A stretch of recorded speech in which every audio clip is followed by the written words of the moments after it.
So just to be clear, I do not intend for this to be a baking channel, but I have read the Reader's Digest my entire life. I started when my grandmother, she subscribed to it, so I would go to visit my grandparents' house and I would read the Reader's Digest. And in July of this year, they reprinted from Taste of Home this Best Dessert in Every State, America the Tasty.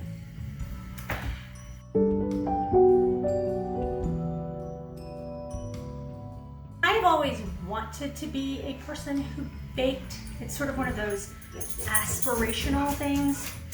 So, I don't know, I got the idea that I was going to bake my way, well, dessert my way through the 50 states, because they're not all baking.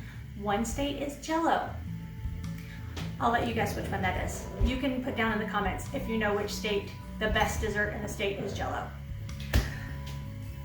And they're in alphabetical order, which brings us to Alabama. I actually lived in Alabama for 15 years, from the age of 10 to the age of 25. And I never in all of my time living in Alabama heard of this cake. But we live down on the Gulf Coast, and the Gulf Coast has a slightly different culture to it than the rest of the state because it's a coastal, beachy area. And so Alabama's best dessert is the Alabama Lane cake, which was named for a Mrs. Lane who made this cake. And the filling is really the big thing with it. It is a boozy filling with raisins and pecans and coconut and bourbon. Now, one of the challenges that I had with making this cake, I did get all of the ingredients, but I do not own 3 8-inch round cake pans, nor am I going to purchase 3 8-inch round cake pans to make this one cake. I am trying to declutter, not reclutter. So I love bundt cake pans, and so I am going to redo it in a bundt cake pan instead, and then use the bourbon filler. I'm going to thin it out a little bit more and do it as a glaze over the bundt cake. So here we go. Most of what I know about cooking was self-taught as a result of trial and error. On more than one occasion, I have started a recipe without having gathered all of the ingredients first, only to discover partway through that I was missing something. Now, as a result, in practical purposes, I am really good at coming up with substitutions because of that. However, for something like this, I wanted to make sure I had everything, so I actually got out all of my ingredients before I started. This is actually a vintage bundt pan trademark. I had a newer one at one point, and I just did not love it. And I inherited this one from my grandmother, I believe. And so this is my go-to. Now, I do not use a lot of vegetable shortening, except for greasing my cake pans. However, you might know alphabetically that Alaska comes after Alabama, and the Alaska dessert, insert the name of it here somewhere. Anyway, I will add it. Originally used reindeer fat and seal oil and other things that, even if I could get them where I live in the central United States, I'm not going to. And it actually uses as a substitute for the modern version of it, vegetable shortening.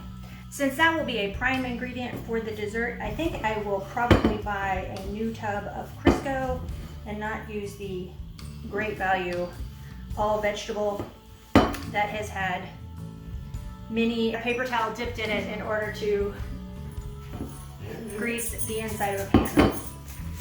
I don't own a lot of cake pans because I do substitute sizes a lot. If I can, I almost always use a bundt pan. I think it just immediately makes a cake look a little higher level. That's my personal opinion. And they're just really easy. I know a lot of people struggle with bundt pans because they can stick, but get a good one that's really nice and solid. And that's why I traded for this vintage one. My new one, even though the new one was non-stick, This one I have never had problems with because it's nice, heavy metal. It heats evenly, and grease it up with some vegetable shortening, and I, knock on wood, have never had a pan. I have a lot of recipes that I've written over the years, but not really for baking because it's not something I have done enough to do without a recipe. A few things, bread I can make without a recipe, or at least this one type of bread I make all the time. But this one I had to look up, and I picked this recipe, the Alabama Lane Cake. I asked on my Instagram story whether I should make a frosted Alabama Lane Cake or an unfrosted Alabama Lane Cake, and then promptly labeled the pictures backwards. And so then there was some confusion over whether people were voting for the frosted one that was tagged to a photo of an unfrosted cake, or vice versa. And it was one vote apart from one another, and my daughter said that she wanted it unfrosted but had voted for frosted, so I decided that that was the tiebreaker to the direction of unfrosted, partly because I don't really like frosting all that much, so it was easy for me to say, let's do frosted. This recipe that I printed from a blog does not actually say the name of the blog on it, so I'm going to insert that somewhere so that you know where I got it. I think this is the one from Mom Loves Baking, but I will make sure I put a link in the description below on where you can find this recipe. That preheat oven to 350. Notice that I checked the oven before I turned the oven on. My family of origin growing up always stored things in the oven. We don't really store things in the oven, but we do make homemade pizza a lot, and so our pizza stone is often in the oven, and I do like to take it out for baking, so that's why I open the oven. Honestly, I recommend that for everyone because you never know what somebody has hidden in your oven and you didn't know about it. Check your oven before you turn it on. Okay, cake flour. This is sift the cake flour, which I have never done, but we're gonna do it. And I have actually never used cake flour. I've always just used just organic all-purpose flour for everything. Occasionally I will make something that uses bread flour, but I decided to go ahead and get the cake flour. My husband looked it up.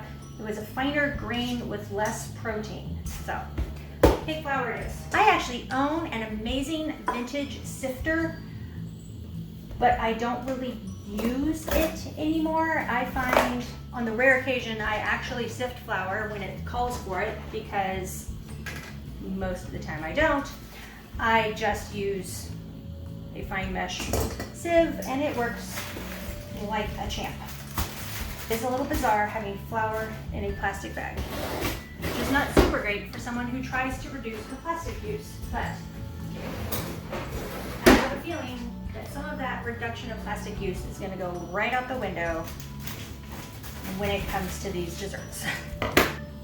I am a confident enough baker that I don't get super crazy about being precisely exact over all of my measurements.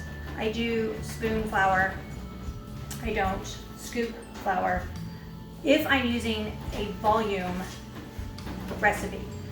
My bread, I actually weigh. I bake by weight. I don't do by volume. And so then you don't have to worry about whether you compact it or not, because it weighs the same whether it's compacted or whether it's not compacted. And I will say I really love baking by weight instead of by volume. However, in the United States, it is very rare to find a recipe, a baking recipe, well, let's be clear, any recipe that is expressed in terms of weight instead of volume. So here I am with my measuring cup. And I didn't think to look. I could have looked on maybe a European blogger to find, well, I don't know that a European blogger would have Alabama Lane Cake, so never mind. So one theme of this channel, I will just tell you now, is there is almost always going to be the sound of cats and kittens in the background. We foster and have for 2.5 years now for now Critter House KC, an entirely foster-based rescue organization in the Kansas City region. And this year has been the worst year ever that any of my friends who have been in rescue for decades has seen in terms of cats and kittens. Normally, we rarely have a foster kitten more than like max 2 months. And that's if they came to us at 5 weeks of age. Right now, Gummy Bear, who is a gray tabby, he is the one you will most often hear me say, stop, no, in the background. He has been with us for 5 months. And then we have 2 others who've been with us for about a month now, but they're 6 months old. They're also a little old for foster kittens, but every rescue group is just in that ballpark. Let's see, 2 cups granulated sugar. So that was 3 cups of cake flour sifted, and now I have 2 cups of granulated sugar. And if you are new to baking and new to cooking, I do not recommend measuring over your mixing bowl. But I have done, you know, I will be the big 5-0 in 2 weeks, and so I've been doing this for a while, so I am a little confident that I can measure over the mixing bowl without causing myself too much grief. Okay, baking powder, 1 tablespoon baking powder. That would be the oven heating up. I sometimes don't turn the oven on right away because it always heats up way faster than I prepare the thing that's going to go in it. Baking powder and a 1/2 teaspoon of salt. This I will measure out over a measuring cup and not over the mixing bowl, just because you never know when there's a clump of salt in your salt container that causes an avalanche. Okay, so we have placed cake flour, sugar, baking powder, and salt in a medium bowl with an electric mixer on low. Combine the dry ingredients for about 20 seconds. I'm not sure what I'm going to do about the noise of the mixer for the video. We'll see how noisy it is. This is my Kitchenaid that I love. I know we got it when we got married, but I don't remember now because that was more than 20 years ago. Whether or not, I literally do that every time I use it for the first time in a while. I don't remember if we got it as a present or if we used gift cards to get it, but it has been fantastic. I love it. Okay, so the butter I was supposed to chop it up, 1 cup of butter, unsalted butter, and keep it in the refrigerator to keep it chilled. Then with the mixer on low, add the butter 1 cube at a time, mix on low until you have achieved fine crumbs. So on low we go, and here's butter. Okay, so I'm going to go on to the next step, which is with mixer on low, add the milk and vanilla, continue to mix on low for 5 minutes, and then I'm going to add 8 egg whites. So while the milk and the vanilla is doing its 5 minutes of mixing, I will work on separating the egg whites. I will use the egg yolks for the filling, so they will not go to waste. One of the challenges I will say about eggs for me is I buy farm fresh eggs, which means they're not consistent sizes. Thank you, Jack. And so I kind of have to go through and pick the mid-size eggs to make sure that I don't throw off a baking recipe with eggs that are too large or too small. We rarely have real milk in my house because 3 members of my family are intolerant of all proteins related to a cow. However, if it's baked and if it's organic, it doesn't seem to bother them as much. So because I was trying to stick as closely to the actual ingredients of the recipe as possible, even though I'm not in terms of the baking pan that it's going in, I went ahead and bought the organic whole milk. Okay, so that was 5 minutes on the flour, vanilla. I've got my eggs separated now.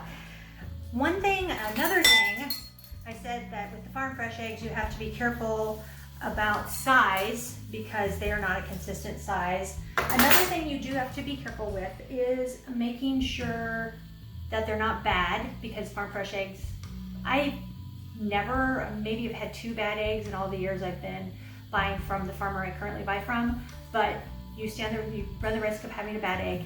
And so separate it into a separate dish first before putting it into these. That is important.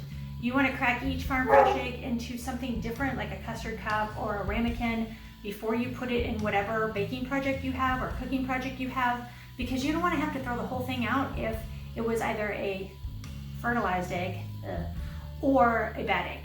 So always crack them into another vessel, so that if you have a bad one, you haven't ruined all your food. Okay, so now I'm going to add the egg whites into this mixture, continuing to mix on low just a little bit at a time for 3 more minutes. Then it's ready to go in the pan in the oven, and we can work on the filling. That was the end of our mixing, so now it's time to put it in the bundt pan and put it in the oven. The recipe says pour batter into prepared pans. Now this is referencing pouring it into 3/8 inch round pans that I don't own, so I am pouring it into my prepared bundt pan. Now it says bake 25 minutes or until a toothpick inserted in center comes out clean. Bundt pans tend to take longer to cook than, you know, a thin round pan. So I will, Jack, get away from there, get. So I will put the conversion on the screen here someplace about how long I plan to bake it, because I'm gonna need to look that up. It looks really interesting. I mean, it does not look like cake batter that I'm used to looking at, because it's very fluffy from the egg whites. I don't know, is angel food cake the one that's kind of like egg whitey? I don't really care for angel food cake, so I don't know how it's made because I've never made it. I like thicker, like heavier cakes, like pound cakes. Really like cheesecakes. No, that's not actually cake, but I don't know how sad. Like one of my favorite desserts used to be to make like big, gorgeous cheesecakes. And then we found out my husband was intolerant of dairy, and my son is intolerant of dairy, and my mother-in-law, who lives with us, is intolerant of dairy. And they've gotten over the years to where they can eat organic, they can eat sheep and goat dairy, they can eat organic beef, because beef, like conventionally farmed beef, can also make them feel kind of not good. But cheesecake, I don't care how organic it is, that's just not gonna fly. That's just too much cheese. Ooh, it is very, very thick cake. Now I checked the conversion that this should fit in this bundt pan, but I am still going to put a baking sheet on the next row below the bundt pan, just in case we have catastrophe. I was actually kind of thinking, I don't know, I feel like it'll fit, but maybe it won't. I don't know. I'm kind of thinking I have some mini bundt pans. I might make some mini bundt pans too. Let me find those. Or put some of it in something else. All right, I'm gonna get a little weird because I don't see my mini bundt pans, and I'm not gonna dig around under there. So I'm actually going to make a few cupcake versions, because I'm worried I'm gonna overflow. So we're just gonna cupcake up some. We're gonna have some non-Christmas. I'm gonna put the rest in here. Nope, I'm gonna do a couple more. I remember being a girl, and when my family was baking, when like my mom or my grandmother or somebody was baking cake, the kids were all told that we couldn't jump around in the house because the cake might fall. But that doesn't seem to be a thing anymore. So now I wonder, was that just something our parents told us to get us to be calm for like a few minutes a day? Or has something changed from the 1970s to now? The cakes don't fall anymore.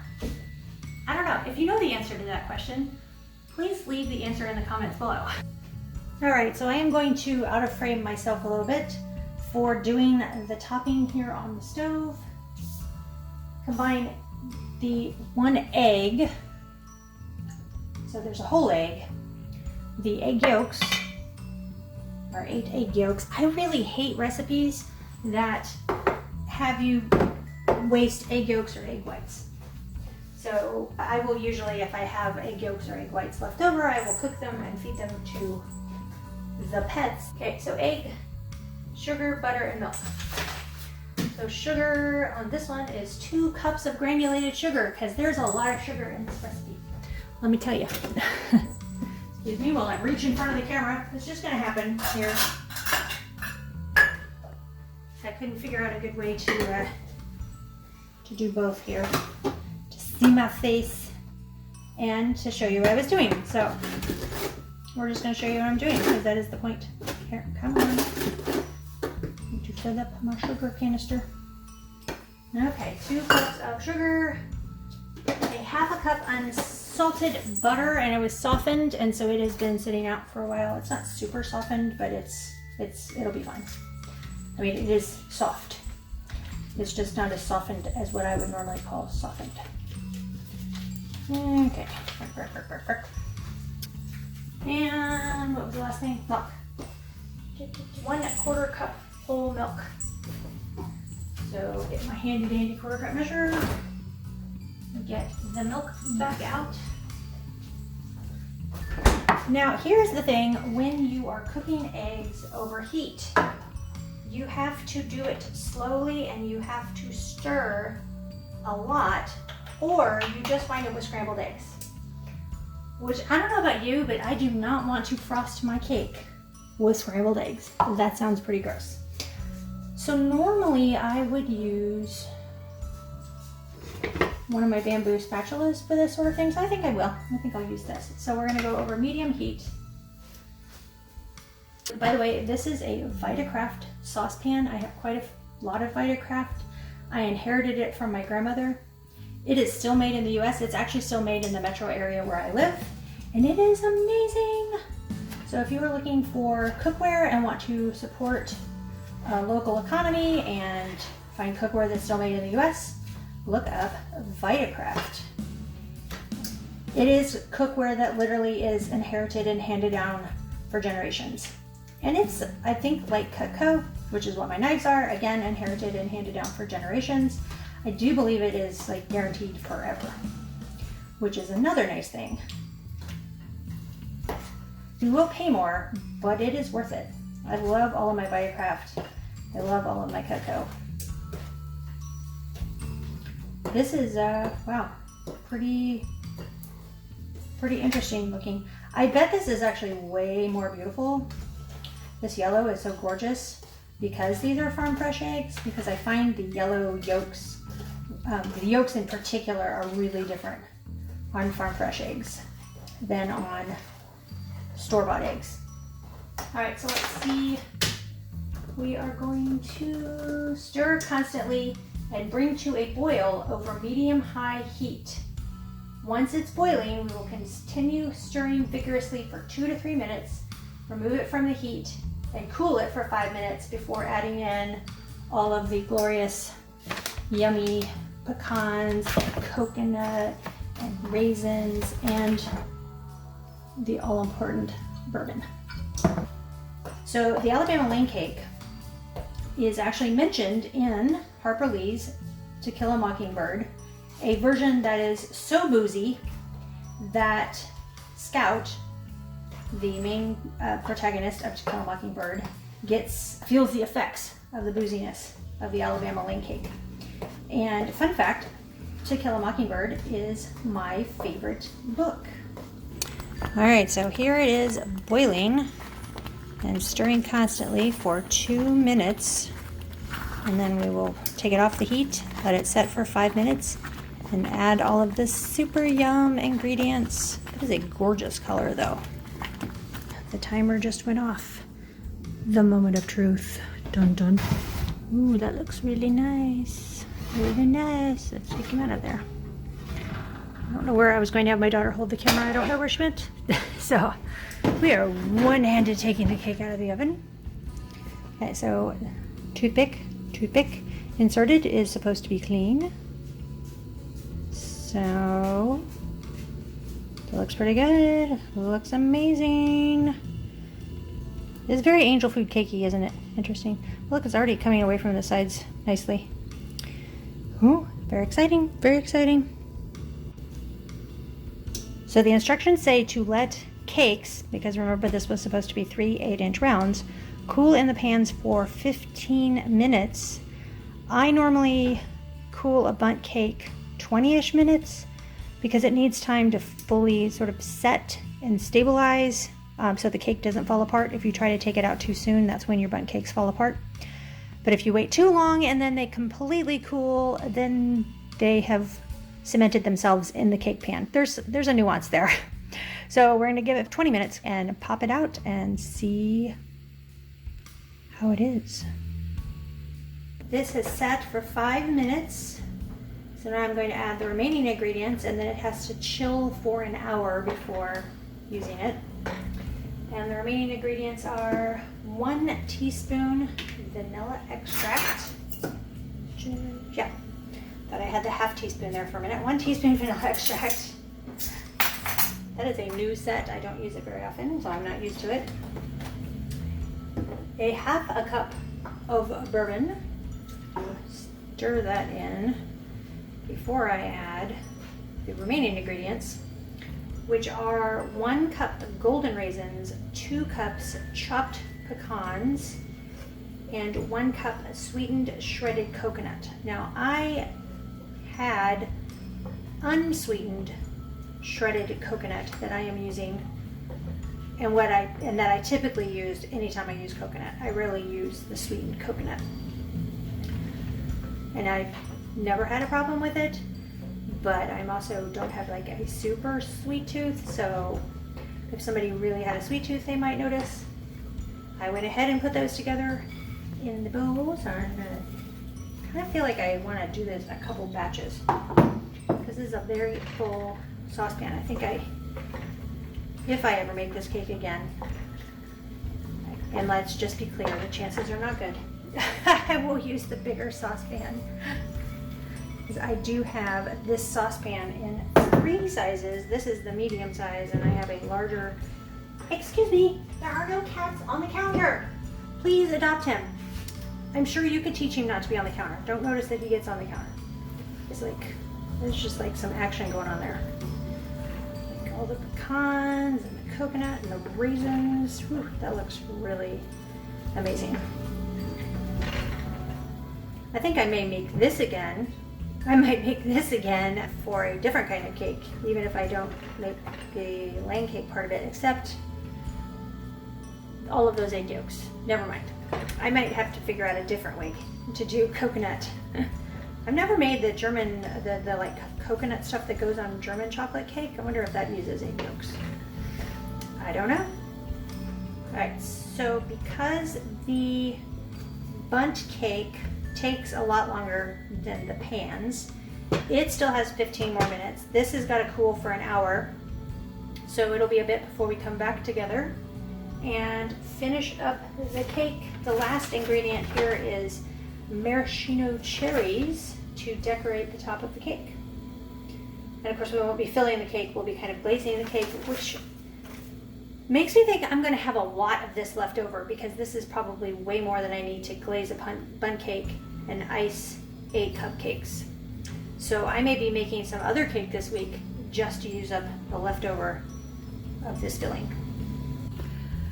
I am certain if I made it as a layer cake that the filling would go around more, but there's a lot of filling. There is so much filling. My mother-in-law, who is lurking to the side over here for me to cut this cake, is very happy about the fact that there is so much of this filling, because this filling is really amazing. It is so very good. Unfortunately, it uses 8 egg yolks, so you would need something to use the egg whites for, so maybe not make it all by itself. But the cake turned out awesome as a bundt cake. I think it looks really beautiful. I went with the maraschino cherries because that is just quintessential Southern dessert. That is one thing in my 15 years in the South. Everyone had a jar of maraschino cherries in their refrigerator for fancying up your dessert. So my first customers are over here behind the scenes loitering. Do you want a big slice or a little slice? Small slice. It's a really nice, like crunchy, not crunchy, but it's definitely like got some texture to the outer part. And it's almost like a thick angel food cake. I don't know, it looks beautiful. The topping is tasty. Give that off to the disembodied hands on the other side of the camera. There. It is a beautiful cake. I think it's going to be amazing. I don't know where the men folk are. My son and my husband are not here, but that's okay. We will sample the cake. Without them, I am sure they will come by later and we'll take that maraschino cherry. Risa is giving us a thumbs up. The cake is interesting. The cake's really thick, like it's heavy, which I like a heavier cake. I don't like the really like kind of fall apart cakes. I feel like this cake would stand up to some, well, I mean, it has to be pretty heavy to stand up to the heavy filling that is sort of a frosting or a glaze in my case here. But very yummy. Highly recommend the Alabama Lane cake. I don't think it needs frosting. I think that would make it too sweet because right now it's not too sweet. So, cheers.